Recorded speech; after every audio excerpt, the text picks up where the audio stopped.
Morning, children. Sharing with you a beautiful quote which will make you get inspired.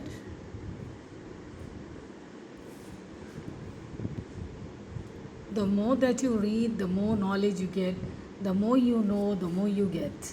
I hope you like it.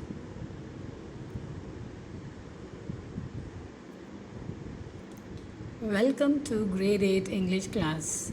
The topic for the day is from the Gulmohar textbook. It's Poem 1, The Last Dances of Cranes by Juliet Wilson. Children, here's the picture of Juliet Wilson, who's the poet of this poem, The Last Dances of Cranes. Juliet Wilson was born in Manchester and she studied in Edinburgh, where she still lives. She writes environmental poetry and she also edits the blog magazine Bolts of Silk. She has had near about over than 50 poems published in UK poetry journals, regularly reviews poetry publications for New Hope International online, and she has also performed her work around Edinburgh and has facilitated workshops on creative writing and recycled art. This poem is a good example of her concern and anguish over the destruction of the environment. Here I would like to share the slide of Juliet Wilson, who is the poet of this poem, when she was born and where she grew up. But apart from 2 years in Malawi, she had lived in Edinburgh all her adult life. She edits this online poetry, journal Bolts of Silk and blogs of Crafty Green Poet, as I said earlier. She has also facilitated creative writing workshops for a number of organizations, including the Salisbury Centre in Edinburgh and Beaupre Country Park in Middle Lothian. Now, let's quickly go through the summary of this poem. Now, children, can you identify the pictures which is being shown over here in the slide? Yes, one is of the birds and the other one is a man-made machine. Right? One is a living being, but it's not a human being. It is having life, that is a crane. The other one is a man-made machine which doesn't have life in it. We are using it for destroying or like for using mechanical works. It's been used in construction purposes, right? But we are using the same word, that is crane, which is being used for this bird crane, as well as the man-made machine, which is also called as a crane.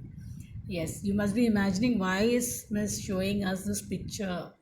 Yes, today's poem is related with the cranes. Okay, so it will be interesting. So here we start with the summary. So Juliet Wilson's poem, The Last Dances of Cranes, it is reflecting on the changeover from the endangered species to the development of cities via construction cranes. In this poetic analysis, lines from the poem will be in italics and commentary in regular print. So this poem is about the cranes which are missing from today's world and how the present machines, that is the man-made machines, have taken over. And there are lots of fields which is not being seen in today's world. So we are going to discuss about that in this poem. Addressing cranes, the speaker in this poem mourns the absence of the water birds and construction sites that have taken over their marshy grounds. So the poet is really mourning. She's sad about the absence of these water birds. Cranes, usually they are seen near the water bodies. So she's really feeling sad about it. They are missing the present time and that they have taken over the marshy grounds, equipping it with mechanical cranes. So this marshy grounds, the land which is being filled with water, the mechanical cranes have taken over those places for constructing buildings. Okay, cranes which is used in building high-rise apartment blocks.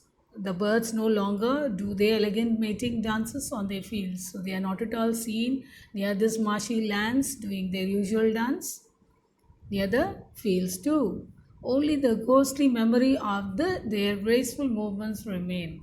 So the poet is remembering all those memories, those fresh memories, which is there in her mind when she saw all these cranes having a dance near these marshy grounds. But soon after, these man-made mechanical machines had taken over their places. Now, in this paragraph, we are seeing that those cranes have been replaced by the cranes of a different kind. So, the first crane which we have spoken about is the bird, which has been replaced by the man-made machine, which is a metallic crane. Okay, so they are of both two different kinds. So these cranes, they are swinging their arms to shift building materials. So they swing their arms. You all must have seen, as I showed in the picture, in the real life also you would have seen how a crane looks like. So they swing their arms in the air to lift something or to shift building materials from one place to the other. So the dance of these birds was for procreation, while the dance of the metallic cranes is for the destruction of their natural habitat only to erect buildings. So here we are seeing that the dance of the birds were like, it's as usual. Okay, the production of offspring, that is reproduction. Okay, while the dance of the metallic cranes is what? It is for destruction only.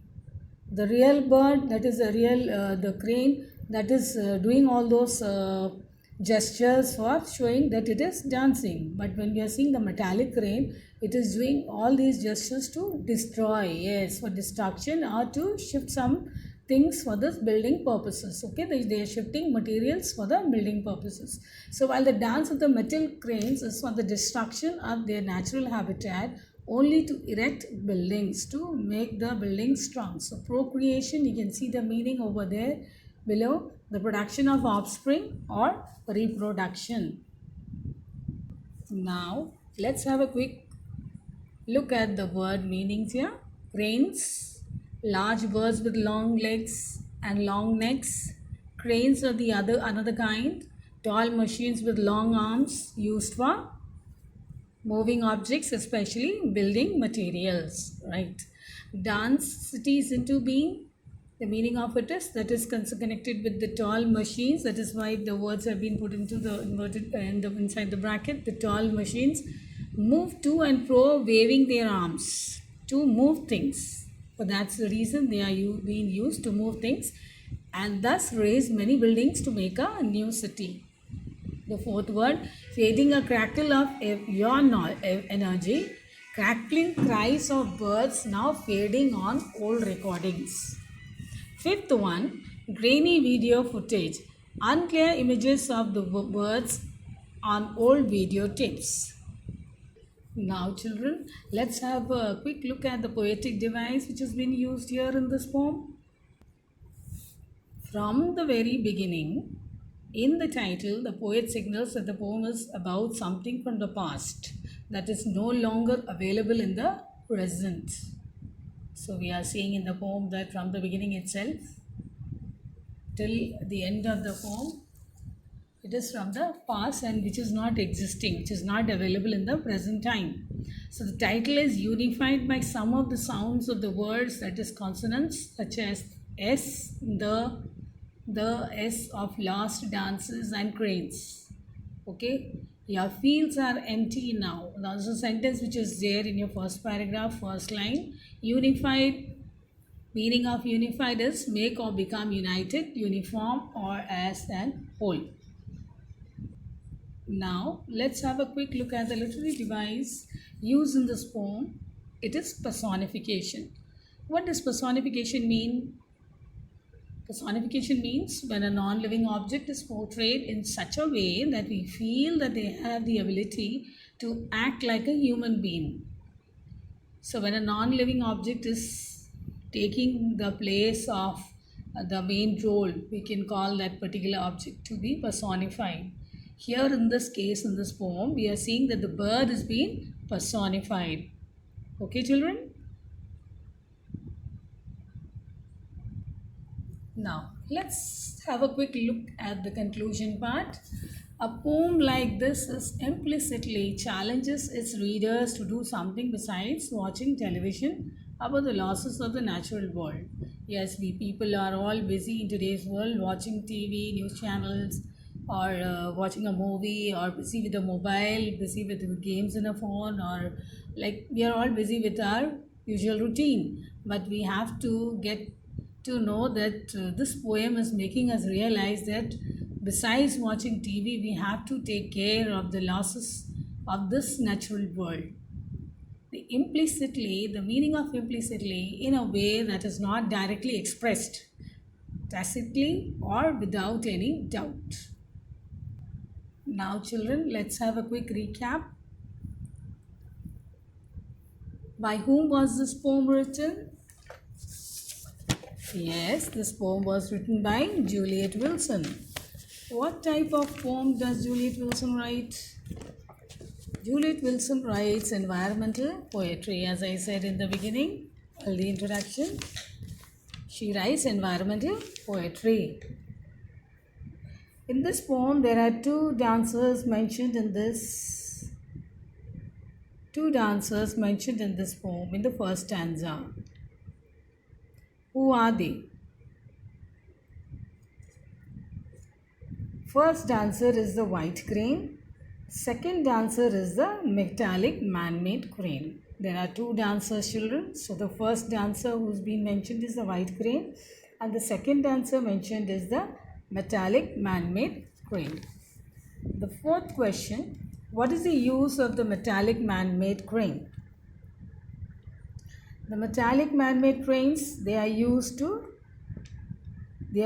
in construction of buildings. Yes, they are used in the construction of buildings. Now, children, let's have a quick look at the home assignment. Write their meanings and frame proper sentences with the given words. Fading, fractal. The question answers. You have to write the answers for these given questions. What image comes to your mind as you read the title of the poem? Second question, what would be the difference between the two types of brains? Third question, what do you think would the last dances refer to?